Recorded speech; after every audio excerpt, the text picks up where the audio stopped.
Rajab Ali Ibroni.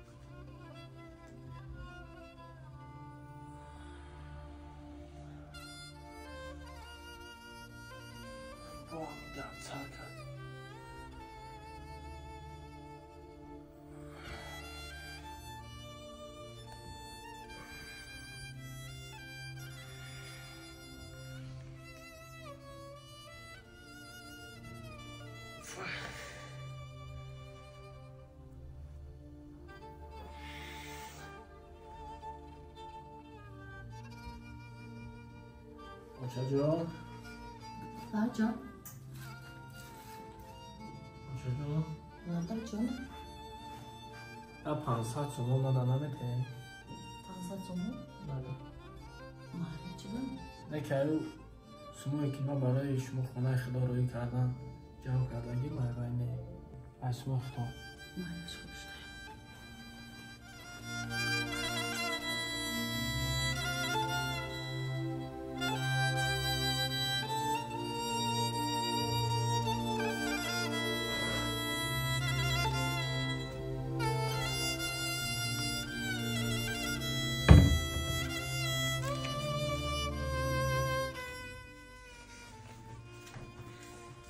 Yine kaçacağım.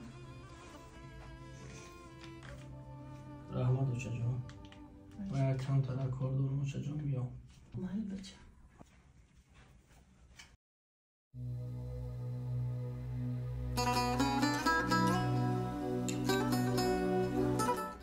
Koro çıkar kaçacağım.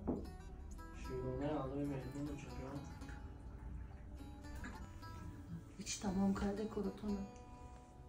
آقا انشالله ochajon میشود کاش نمونده بگو ما کمی کارا را یعنی مکنیم ochajon بعد با هزار شما را رای کنیم خانه خدا را بریم Nasıl? Kanki kodaman خواست.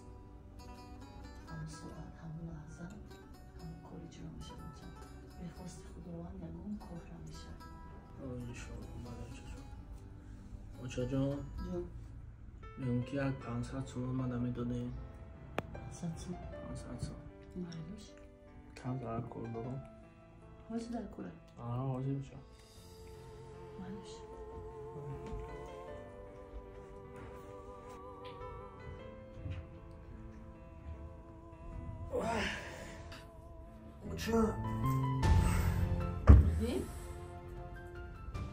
Badreddin.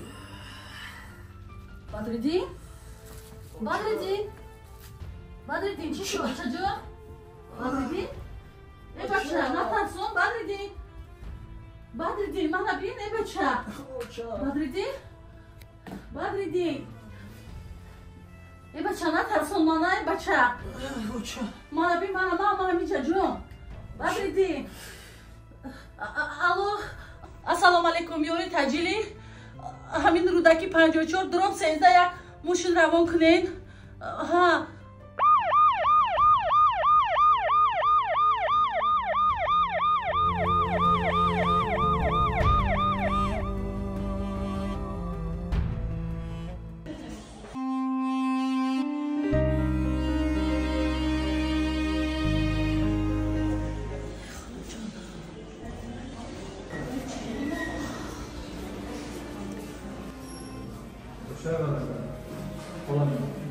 بخير ان شاء الله في ناس عنك دكتور بتسال ان شاء الله بيبقى خير عموما تشويش كاش ان شاء الله فاش بخير زي ماشي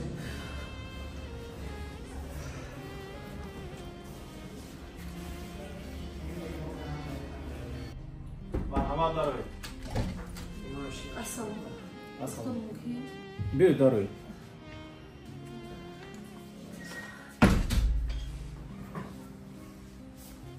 بيو برا ماشي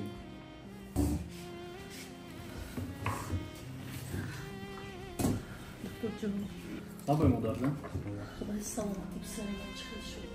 پسر شما 2 روز پیش هم مراجعت کرده بودن. ما گرچند که بارها تاکید کردیم که تعجیلا جراحی کردن لازم است. فرزند شما از جراحی دست کشیدن و برای بیشترین امراض و بیمارخانه نیز دست کشیده به خانه رفتن. امروز در حالت نهایت وزنی با ما دسترس کرده شده است و ما باید تعجیلا جراحی نماییم. حالتش بسیار وزنی است. ما 2 روز پیش هم گفته بودیم، امروز من خودتون آمده. 2 روز پیش خودشون تنها آمده بودن. ما باید جراحی نماییم، اما برای جراحی کمی داروهای قیمت‌تر هستند و ما لازم می‌شوند آنها رو دسترس کردن لازم. محمد دکتر جان سلامت باشید مادر جان. سلامت باشید. با من هیچی نخست همین در حال که نمیدونم دست پا مالبون کردم هیچی نفهمیدم که با این بچه چی شد. یک دوست مبلغی خودش برای خانه خود من روان کردن جمع کرده بود. مایلش دکتر جان امروز آوردم میتونم شما از کافه جراحی شده. برای شما داروها رو دسترس نمایید، ما از پس جراحی میشیم. مهم سلامتی فرزندم است. باز شما سلامت باشید.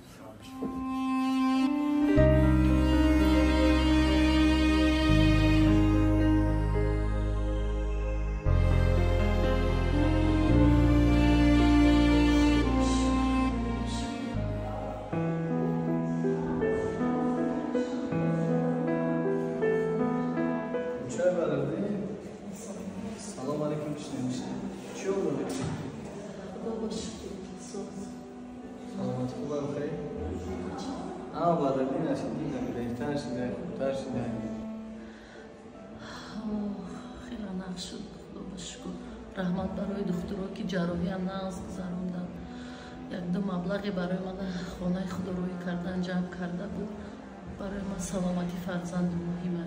خیلی نقص شد با کار میکنم، با رویی میکنم، با پول جمع میکنم. همش میشکنم. لامنی سلامتی.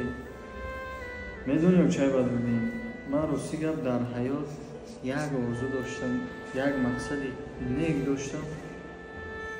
متاسفانه به این مقصدم نرسیدم. من ای وقت آرزو میکردم که در حیات پولدار شم، در حیات یک نفر موفق شم، کامیاب شم که پدر مادر ما یاردن کنم، پدر مادر ما دستگیری کنم.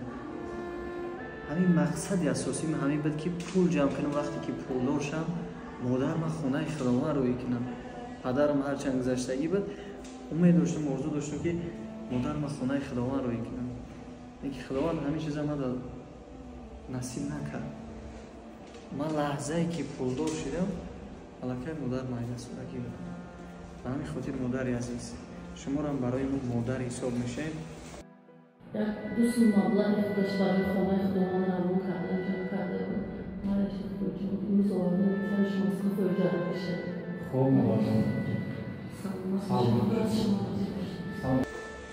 من فهمیدم که مبلغ جمع کردگی بدردینه که برای خانه خداوند جمع کردگی بود در سلامتی بدردین خرج کردیم. و همین خاطر این مبلغ هم گیریم هم در روزگار زندگیتون صرف کنیم، هم خانه خدا سفر کنیم. از شما فقط یک خواهش در حق مادر من در نمازتون دعا کنید که مادر من خداوند جوش و جلب کنه. خدا از شما راضی باشه.